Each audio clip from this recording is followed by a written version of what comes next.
Hello বন্ধুরা, কেমন আছো সবাই? দেখো আজকে নিয়ে চলে এসেছি পাফ স্লিপসের ডিজাইন টিউটোরিয়াল একটা ভিডিও। এটা আসলে অনেকে কোমদিও বলে, কোমদি পাফ স্লিপস বলে, বাট আমি পাফ স্লিপসই বলছি।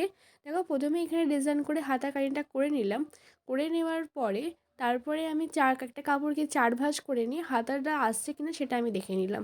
4 ভাঁজ করতে হবে হাতাটাকে এই কারণে, কারণ এখানটা আমি এখানটায় প্লিট দেবো।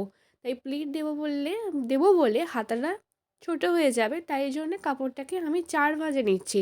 নাহলে নর্মালি আমরা 2 ভাঁজেই নিই। দেখো প্লিট নর্মালি ভাঁজ করে নিয়ে 2 ভাঁজ করে নিয়ে কাপড়টাকে মাঝখান দিয়ে একটা দাগ নেড়ে নিলাম। সেই দাগ কেটে নেওয়ার পরে সেই মাঝখানের দাগের পর থেকে ডান দিকে 2 ইঞ্চি করে কাপড় থেকে দাগ কেটে নিলাম। 2 ইঞ্চি করে করে ওরকম করে 5-6টা দাগ কাটলাম। আর ঠিক বাঁ দিকেও দাগ কেটে নিলাম 2 ইঞ্চি করে করে।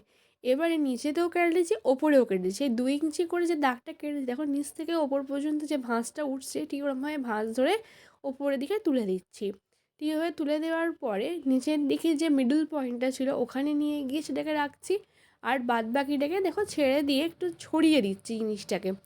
পুরোপুরি দেখো ছড়িয়ে দিচ্ছি। এভাবে জিনিসটাকে তৈরি করছি আস্তে আস্তে।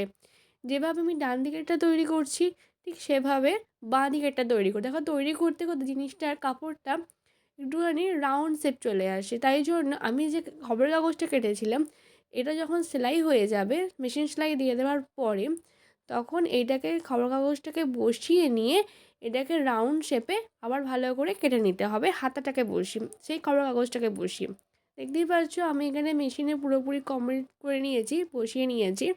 বসিয়ে নিয়ে এবারে এই যে পার্টটা কেটে রেখেছিলাম সেই পার্টটাকে এবারে আমি মিডল করে এদিক থেকে ওদিক পর্যন্ত বসিয়ে নেবো। প্রথমে মিডল থেকে বাঁ দিকে যাবো বা ডান দিকে যাবো, তারপরে এক সাইডে যাবো।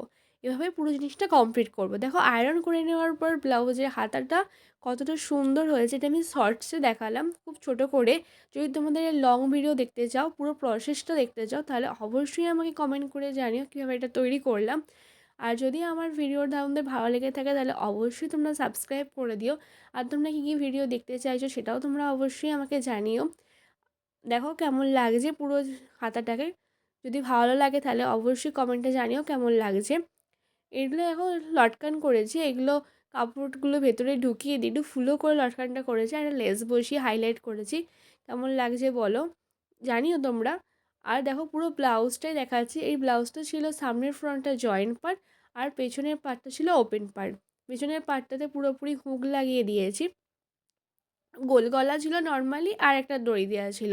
আর সামনের পার্টটা যেহেতু জয়েন্ট ছিল বলে ওখানটায় আমি একটুখানি কেটে করেছি বলে ওই জন্যে ওখানটাতে আমি একটা পাড় দিয়ে হাইলাইট করে দিয়েছি, এটা দেখতে খুব সুন্দর আর পরিষ্কার লাগে। দেখো একা হচ্ছে পরের কোনো একটা স্টিচিং ভিডিওতে। আজকে পর্যন্ত ভিডিওটা এই পর্যন্তই। Tata, bye bye.